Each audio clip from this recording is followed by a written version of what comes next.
Vous venez de prononcer le mot d'épopée, d'indiquer un certain nombre d'œuvres un peu tombées dans l'oubli, mais qui ont joué un rôle extrêmement important. J'ai tout de suite envie de reprendre une des phrases de votre conclusion, où vous indiquez que l'histoire de l'église de Reims, le livre surtout que vous avez analysé, est une alliance a priori insolite de l'épopée et du droit. Oui, c'est exact. Bon, je crois que nous venons de voir, j'allais presque dire, pourquoi il y a eu cette histoire et pourquoi elle est importante. Elle a été écrite à Reims, dont vous nous avez montré l'importance. Elle a été écrite par un homme, Flodoard, dont vous nous avez montré que sa qualité de chanoine et d'archiviste lui permettait d'être un bon écrivain de cette histoire. Et nous aurons, je pense, l'occasion d'en parler davantage au cours de notre débat. Vous nous avez indiqué, en particulier à partir de l'épiscopat de Foulques, à la fin du IXe siècle, que l'équipement culturel de Reims, ces écoles étant restaurées par la venue de Jean d'Auxerre, qui est le grand centre dans la seconde moitié du IXe siècle, fournit ce que vous appelez un équipement culturel à Reims important. Entrons maintenant, si vous le voulez bien, dans cette histoire. Et je suivrai volontiers, je crois que Alain Brault et Michel Rouche sont aussi d'accord avec moi, pour que nous vous suivions. C'est-à-dire que nous ne commencions pas chronologiquement, ce ne sont pas les annales, c'est l'histoire que nous étudions ici, et que nous commencions par l'histoire contemporaine et son écriture. L'histoire contemporaine, elle va pour vous de 883 à 948. 948, c'est avant la mort de Flodoard, mort, vous l'avez rappelé, en mars, si je ne m'abuse, 966, à un peu plus de 70 ans. Pourquoi ce choix de l'histoire contemporaine pour commencer, et peut-être que pour mettre, j'allais dire, un peu trivialement, dans le bain, comme introduction à la complexité de cette histoire dans laquelle vous allez apporter les lumières en vous appuyant sur l'œuvre de Flodoard, nous allons proposer à nos auditeurs un extrait de cette histoire. Je le dis tout de suite, tous les textes de cette émission sont empruntés à l'histoire de l'église de Reims de Flodoard. C'est une lettre de l'archevêque Foulques au roi Arnulf, de 893, nous ne pouvons pas entrer dans le détail. Cette lettre paraîtra sur beaucoup de points un peu mystérieuse à nos auditeurs, mais pouvez-vous leur dire en gros de quoi il s'agit? En 893, l'évêque Foulques a placé sur le trône le jeune Charles de la famille carolingienne, Charles que la tradition appelle Charles le Simple. Or, juste avant, 888, avait été élu Eudes de la famille des Robertiens, le premier des Capétiens, ou de la famille qui s'appellera plus tard Capétienne. Et donc, Foulques s'efforce de justifier auprès d'Arnulf, qui est le roi de la Francie de l'Est, de la Germanie, de justifier le choix qu'il a été amené à faire d'élever sur le trône le jeune Charles.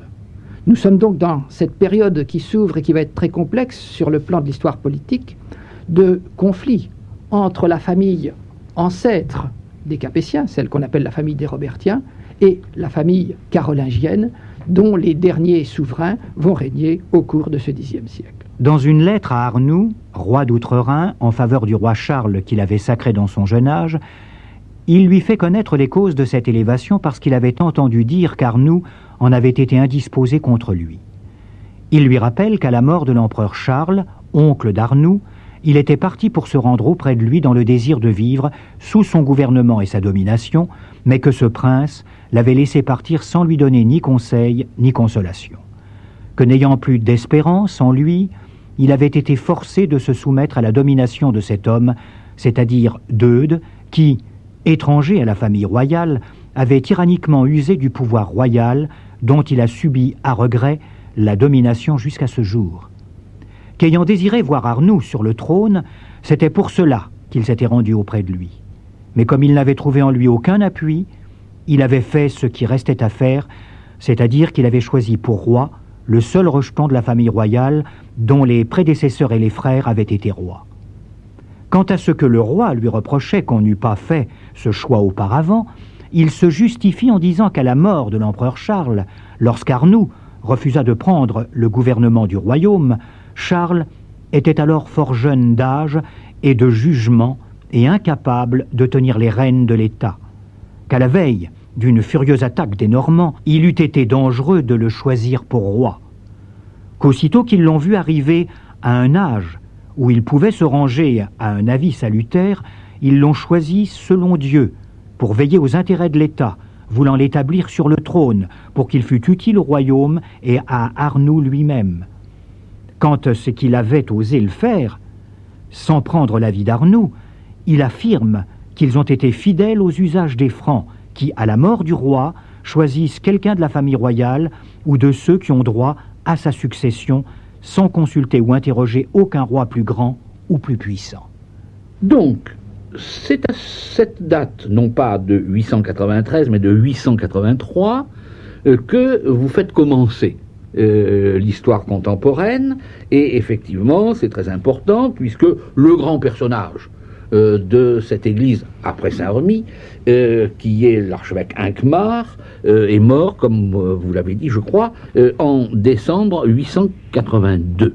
Et l'épiscopat, auquel nous avons déjà fait allusion, et dont l'archevêque vient d'écrire la lettre qui a été lue, Foulques, 883-900, qu'est-ce que vous diriez à nos auditeurs qu'il a apporté de plus important dans la perspective qui est la vôtre?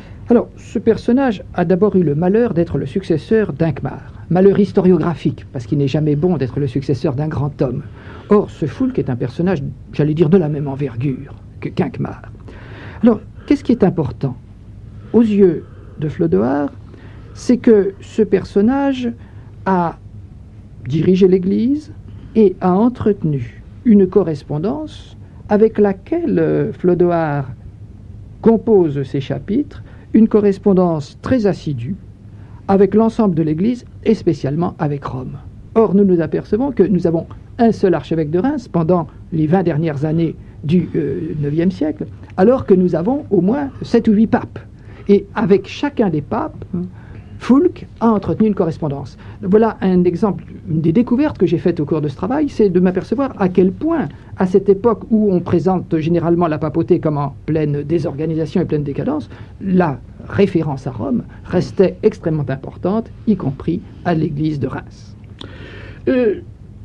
L'épiscopat qui suit, qui est celui de l'archevêque Hervé, de 900 à 922, dans la perspective d'historien de l'historiographie qu'est la vôtre, et d'études de Flodoard historien, a une importance toute particulière parce que l'essentiel de la documentation de Flodoard change.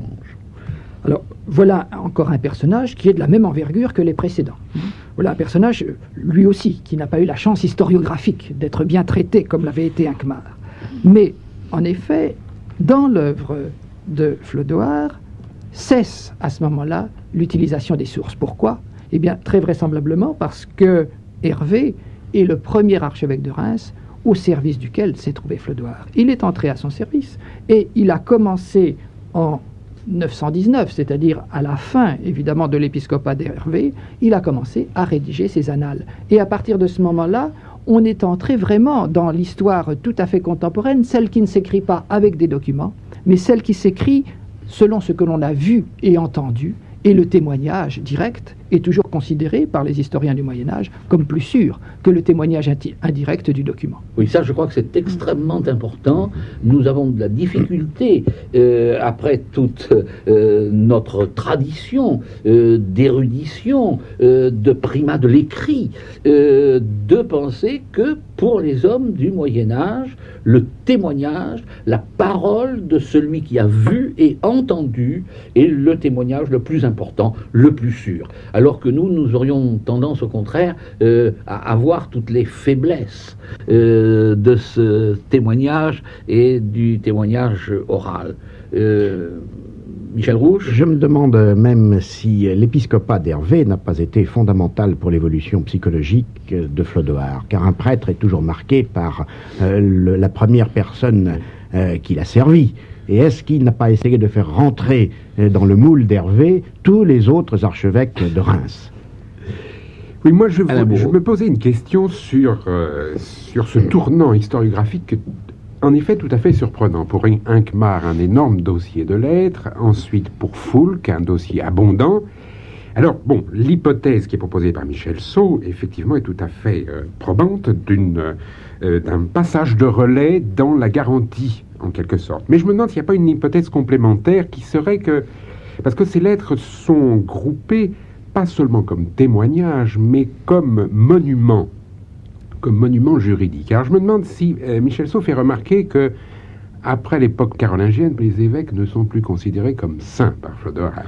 On peut se demander s'il n'y a pas des âges dans cette conception générale de l'histoire universelle, des âges, un âge des martyrs, un âge des confesseurs, un âge des saints, un âge des grands juristes, et puis un âge contemporain qui est la charité se refroidissant, peut-être ou tout au moins provisoirement à laisser en suspens.